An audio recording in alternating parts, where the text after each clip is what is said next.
Good morning to all of you. मैं हूं पवन कुमार। आज चर्चा करते हैं मूल्यांकन के पक्ष की। मूल्यांकन के पक्ष की इन्हीं को आप शैक्षिक उद्देश्यों का वर्गीकरण कहते हो और इसी को ब्लूम की टैक्सोनॉमी कहते हैं। देखिए, मूल्यांकन के क्षेत्र में इनके उद्देश्यों को वर्गीकरण का श्रेय डॉक्टर बेंजामिन सैमुअल ब्लूम को जाता है। बेंजामिन सैमुअल ब्लूम अमेरिका के निवासी थे और इनकी शिक्षा द स्टेट पेन यूनिवर्सिटी और शिकागो यूनिवर्सिटी से हुई थी और इन्होंने मूल्यांकन के व्यवस्थित पक्ष दिए हैं। और टैक्सोनॉमी जो शब्द है आपका टैक्सिस और नोमास से बना है। टैक्सिस का अर्थ होता है क्रमबद्ध, नोमास का अर्थ होता है व्यवस्थित। तो शैक्षिक उद्देश्यों का क्रमबद्ध एवं व्यवस्थित अध्ययन ही मूल्यांकन के पक्ष कहलाता है। इसी को ब्लूम की टैक्सोनॉमी कहते हैं। और ब्लूम महोदय ने ये अपना वर्गीकरण सन 1956 में दिया था और इनको अमेरिकन साइकोलॉजिकल एसोसिएशन ने एडवर्ड ली थॉर्नडाइक अवार्ड से, कैरियर अवार्ड से नवाजा गया था। और इनको जो मूल्यांकन के पक्ष हैं वो 3 भागों में बांटे गए हैं: ज्ञानात्मक पक्ष, भावात्मक पक्ष और क्रियात्मक पक्ष। ज्ञानात्मक पक्ष जो है कॉग्निटिव एस्पेक्ट बोलते हो, कॉग्निटिव डोमेन बोलते हो। भावात्मक पक्ष को अफेक्टिव एस्पेक्ट, अफेक्टिव डोमेन बोलते हो। क्रियात्मक पक्ष को कौशलात्मक पक्ष भी बोलते हो, मनोगत्यात्मक पक्ष भी बोलते हो, साइकोमोटर डोमेन बोलते हो, साइकोमोटर एस्पेक्ट भी बोलते हो और इसको कोग्निटिव एस्पेक्ट भी बोलते हो। आइए देखते हैं ज्ञानात्मक पक्ष, जो ज्ञान का पहला पक्ष है। इसमें जो ब्लूम महोदय ने अपनी एक पुस्तक लिखी थी टैक्सोनॉमी ऑफ एजुकेशनल ऑब्जेक्टिव, तो उसमें इन सब का वर्णन किया था। इसमें आपका ज्ञानात्मक पक्ष है पहला और इसमें 6 पद बताए गए हैं। 6 भी पद, सारे सभी पद जो हैं शुरू से अंत तक एक क्रम में रहते हैं। ये पद इस रूप से सूक्ष्म की ओर जाते हैं अथवा सरल से जटिल की ओर जाते हैं। जब एक पद के बाद ही दूसरा पद प्राप्त होता है, ऐसा नहीं हो सकता कि डायरेक्ट हम स्वाभाविकरण पर आ जाए। तो आइए देखते हैं, पहला पक्ष देखते हैं ज्ञानात्मक पक्ष। तो ज्ञानात्मक पक्ष में पहला पद है ज्ञान, बोध, अनुप्रयोग, विश्लेषण, संश्लेषण, मूल्यांकन। तो इसमें ज्ञान जो है पहला पद है ज्ञान, नॉलेज। तो नॉलेज का पक्ष, नॉलेज का स्तर जो है इसमें हम मूल्यांकन में ज्ञान का पक्ष जो है सबसे महत्वपूर्ण है और सबसे निम्न पद है। ज्ञान का अभिप्राय जीव के प्रकाश में बना यथार्थ प्रतिबिंब है। ज्ञान अनुभव और स्मरण का संयुक्त रूप है। जब स्मृति को व्यवहार में लाने की स्थिति आकर अनुभव में परिवर्तित हो जाए तो उस अवस्था को ज्ञानात्मक अवस्था कहते हैं। ज्ञान से तात्पर्य उन क्रियाओं की जानकारी प्रदान करने से है जो कि तथ्यों, सिद्धांतों, पदों, सूचनाओं आदि के रूप में छात्र इन्हें स्मरण तथा पहचान कर लेता है।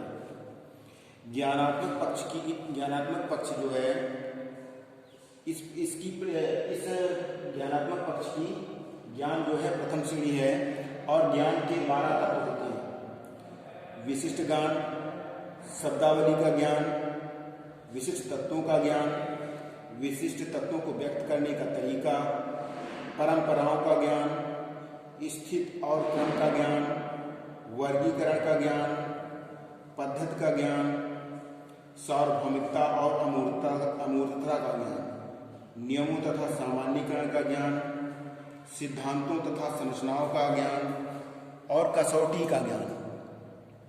इस प्रकार से इसके 12 तत्व होते हैं। अब इसमें दूसरा पद आता है बोध। बोध या अवबोध या अनुप्रयोग। बोध, अवबोध या अनुप्रयोग में जो हमारा सीखा हुआ ज्ञान है उसका हम उल्लेख कर सकें, उसकी हम व्याख्या कर सकें। जैसे हमने कोई तथ्य पढ़ा है, जैसे केशकार्त में बताया कि केशकार्त गुण होता है जिससे पानी ऊपर चढ़ता है केशकार्त में कैपिलरी रिएक्शन में, ठीक है। और इसका बहुत प्रसिद्ध बच्चों से हमने क्वेश्चन बनाया कि खेत बरसात के बाद खेत को किसान लोग क्यों जोत देते हैं, तो उसका बोधात्मक प्रश्न जोड़कर केशकार्त से आएगा कि उसकी इस क्वेश्चन बनता है कि जैसे कि इसका किया है, उसके बाद में हमने क्वेश्चन बताया कि लालटेन की बत्ती में केरोसिन का तेल कैसे ऊपर चढ़ता है। तो बालक कैस्काप का ज्ञान पहले कर चुके हैं और उसकी बोधात्मक प्रस्तुति द्वारा इस क्रिया के द्वारा उसका बोध कर रहे होते हैं। तो ये बोधात्मक होता है। तीसरा है अनुप्रयोग। देखिए अनुप्रयोग जो है इसको हम व्यवहारिक जीवन में जो सीखा हुआ ज्ञान है, व्यवहारिक जीवन में कैसे उसको प्रयोग करते हैं, सीखे ज्ञान को उसको किस प्रकार प्रयोग किया जाए कि यही इसकी विशेष क्रिया है, उसको किस प्रकार प्रयोग करेंगे। अनुप्रयोग की प्राप्ति ज्ञान तथा बोध उद्देश्यों की प्राप्ति के बाद ही संभव होती है। यह बालक के उन व्यवहारों का वर्णन किया जाता है जिसके द्वारा वह किसी विशेष सभी परिस्थितियों में ज्ञान तथा बोध के माध्यम से मानसिक रूप से संचित विषय सामग्री का उपयोग कर सके। प्रयोग उद्देश्य के 3 स्तर होते हैं। पहला नियमों तथा सिद्धांतों का सामान्यीकरण, दूसरा विद्यार्थियों की कमजोरी का पता लगाकर निदान करना और तीसरा विद्यार्थियों द्वारा पाठ्य वस्तु अथवा शब्दों तथा नियमों को अपने कथनों में प्रयोग करना। अगला पद है विश्लेषण, एनालिसिस। विश्लेषण जो पद है एनालिसिस, इसमें हम अपनी विषय वस्तु को किसी विषय वस्तु को छोटे छोटे टुकड़ों में बांट लेते हैं और उनका अध्ययन करके संगठित रूप प्राप्त करते हैं और उनके अध्ययन जो बिंदु हैं उनमें परस्पर उनका पारंपरिक अध्ययन करते हैं, उनके संबंधों को जानते हैं। तो ये आपका विश्लेषण होता है। दूसरा अगला पद है संश्लेषण।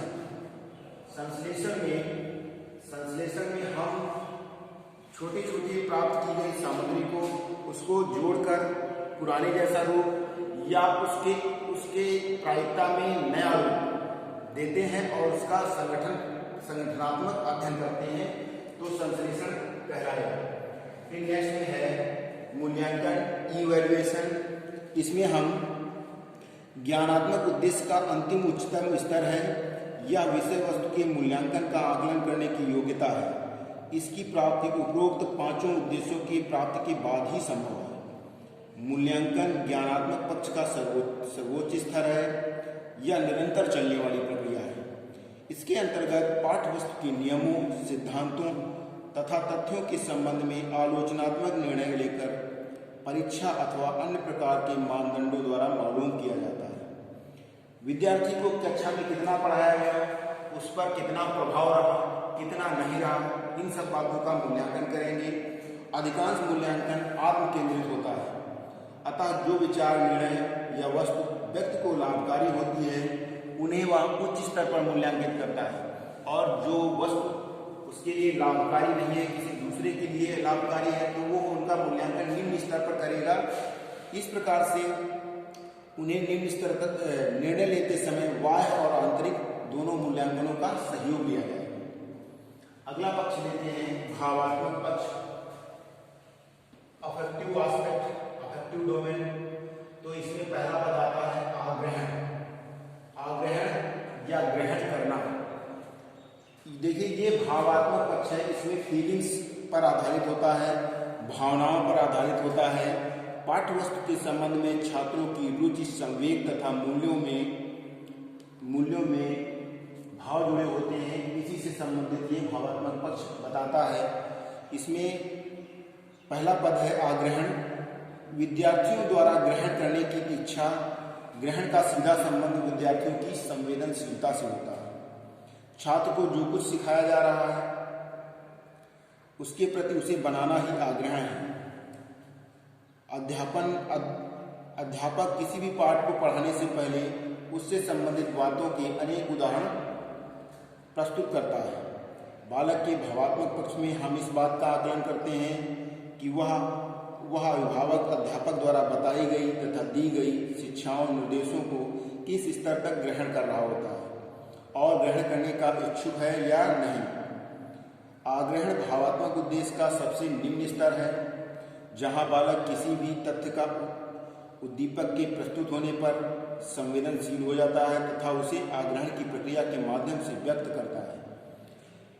इसके 3 स्तर होते हैं: अवगत होना, ग्रहण करने की इच्छा और नियंत्रित या चयनित ध्यान। तो इसमें अगला पद बनेगा, अगला स्तर है अनुक्रिया, रिस्पॉन्स। अनुक्रिया या रिस्पॉन्स, पहले आग्रह है उद्दीपन, फिर उसके प्रति बालक अनुक्रिया करता है। तो अनुक्रिया में बालक की क्रियाशीलता का मूल्यांकन किया जाता है। इसमें छात्र किसी घटना को देखकर उसके अनुरूप अपने व्यवहार का प्रदर्शन करता है, जैसे प्रश्नों का उत्तर देना, सहायता करना, लिखना, पढ़ना। जैसे जब छात्र से प्रश्न पूछा जाता है तो छात्र उत्तर देने का इच्छुक होता है तो हाथ खड़ा कर देते हैं, यही अनुक्रिया है। इसके 3 स्तर होती हैं: सहमत या संतुष्ट होना, दूसरा उत्तर देने की इच्छा और तीसरा अनुक्रिया में संतोष होना। तीसरा पद है इनका मूल्यांकन या अवमूल्यन, वैल्यूइंग। मूल्यांकन या अवमूल्यन, वैल्यूइंग इसको बोलते हैं। इसमें उन मूल्यों को विद्यार्थी की आस्था बन जाती है जिनको वो अपने जीवन में विशेष महत्व देते हैं। अनुमूल्यन द्वारा विद्यार्थी परिस्थिति के बदलने पर अपने व्यवहार में स्थिर भाव का प्रदर्शन नहीं करते हैं। यह उद्देश्य अभिवृद्धि से संबंधित है। किसी वस्तु का मूल्यांकन या उनका अनुमूल्यन करना ही अभिवृद्धि है। इसके अंतर्गत बालकों के उन व्यवहारों को वर्गीकृत किया जाएगा जिसके द्वारा वे किसी घटना अथवा व्यवहार के गुण, उनकी श्रेष्ठता अथवा मूल्य के संबंध में स्वयं ही अपनी मनोवृत्ति बनाता है। अनुमूल्यन के 3 स्तर होते हैं: मूल्य की स्वीकृत, मूल्य की प्राथमिकता और तीसरा वचनबद्धता। चौथा पद है विचारना। विचारना जो चौथा पद है, विचारना में छात्र मूल्य को वचनबद्ध कहते हैं। दूसरे रूप में छात्र के अंतर्गत उन मूल्यों के प्रति धारणा बन जाएगी, परंतु परिस्थितियों के कारण एक से अधिक मूल्य सम्मुख आते हैं तो ऐसी परिस्थिति में छात्र ये विचार करते हैं कि कौन सा मूल्य धारण किया जाए। जैसे जैसे विद्यार्थी मूल्यों के साथ वचनबद्धता करते हैं अथवा उनकी मूल्यों की प्रति धारणा बनने लगती है, वैसे वैसे वे सामने वाली परिस्थितियां आती हैं, उनमें से एक अधिक उपयुक्त मूल्य चुनते हैं। ऐसी परिस्थिति में विद्यार्थी का यह विचार कि कौन कौन से मूल्य को धारण किया जाए। नेक्स्ट में है संगठन, ऑर्गेनाइजेशन। संगठन में विद्यार्थी की समक्ष ऐसी परिस्थितियां आती हैं कि उन्हें एक से अधिक मूल्य उपयुक्त लगती हैं। वे दिए गए मूल्यों की व्यवस्था क्रमानुसार करने लगते हैं। व्यवस्था का संबंध मूल्यों को क्रम को निर्मित और व्यवस्थित करने से है। यहाँ बालक स्वीकृत मूल्यों का विश्लेषण करके उनके मध्य संबंध एवं भिन्नताएं बनाता है, जिसे मूल्य की अवधारणा कहा जाता है। मूल्य अवधारणा करने के बाद मूल्यों को क्रमबद्ध कर उसमें आंतरिक सामंजस्य स्थापित करता है और एक मूल्य प्रणाली की व्यवस्था करता है, जिसे मूल्य पद्धति की व्यवस्थापना कहते हैं। लास्ट पॉइंट छठा है चरित्रीकरण, विशिष्टीकरण, कैरेक्टराइजेशन, जिसमें बालक जो है यह इस पक्ष का सर्वोत्तम स्तर होगा, सबसे ऊंचा स्तर है। विशेषकर चरित्रीकरण का अर्थ जीवन रीति से होता है, लाइफ स्टाइल से होता है। अतः व्यक्ति के मूल्यों को एक क्रम में रखा जाता है ताकि व्यक्ति के संबंध में उसके मूल्यों के समूह के विशेषीकरण या चरित्र निर्माण की जानकारी हो सके। इसके माध्यम से बालक के व्यवहार के संबंध में सरलता से भविष्यवाणी की जा सकती है। तीसरा पक्ष है क्रियात्मक पक्ष। इसमें पहला पद है उत्तेजना। उत्तेजना जिसको बोलते हो इंपल्सन। कौशलात्मक पक्ष के इस स्तर में घटनाओं, वस्तुओं तथा कार्य के प्रति उत्तेजना पाई जाती है या लाई जाती है, जिसमें बालक किसी क्रिया या निष्पादन का अनुकरण कर सके। इस प्रकार के व्यवहार के लिए रुचि का होना आवश्यक है। दूसरा है क्रियान्वयन, मैनिपुलेशन। व्यक्ति को उत्तेजना मिलने पर कोई एक गत्यात्मक क्रिया करेगा।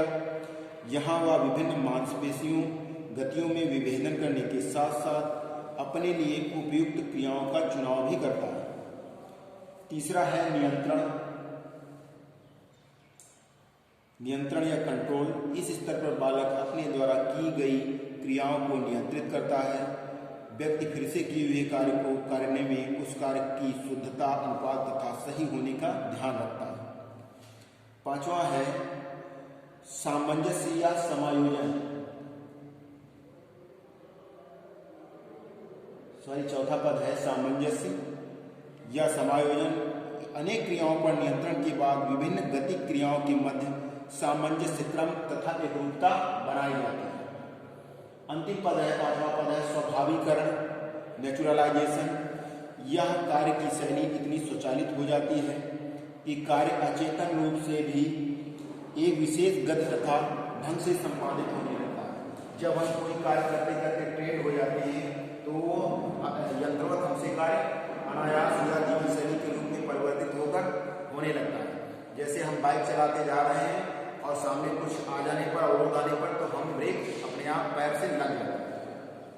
वीडियो देखने के लिए धन्यवाद। हमारा चैनल सब्सक्राइब करें।